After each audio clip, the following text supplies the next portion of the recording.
Yeah, I think they do their evaluations, and the good news is he's got a lot of good film. He's played a lot of good football for us, and you know, as I just said, he's a tremendous young man. And he made a mistake, like a lot of guys do, and you know, this is an interesting study on so many levels. You know, I think I've talked about that enough, but I was just hoping the panel, the committee, whoever it is, it's all faceless and nameless, but whoever it was might, you know, dig a little deeper and just take a little bigger picture on this whole thing. So it's unfortunate, but it doesn't change how I feel about Noah, the kind of person he is. And I think the key emphasis is there's no law broken here. It's a mistake that I'm guessing a lot of athletes have made, and he just happened to, you know, for whatever reason, you know, turned up in this investigation. So it's unfortunate, and I just think a missed opportunity by the NCAA. Do you think they made an example of him?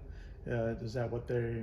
Yeah, I can't speak to that. I think I've learned a lot in the last 3 months about, you know, and I'm telling you now, the season started, the NFL season started. I can't get in the car without hearing whatever, you know, whoever the companies are that have. And then of course at the end, if you have a gambling problem, call 1-800 and all that stuff. So, you know, it's just a different world we live in right now. And we seem to be a little slow to react to it. We being, you know, the governing body. What kind of role will he fill with the team this year? Well, we'll put him to work in a lot of ways, you know, but just to have his experience, expertise with us on a daily basis, mentor some younger guys. You know, every year we have young guys that are going through a really tough transition, just like he did 6 years ago, and that's, you know, can be invaluable. So we'll keep him busy, and I think it's good for him to be busy, certainly. And he didn't have to come back for this 6 year. All of us are very appreciative. He, Joe, and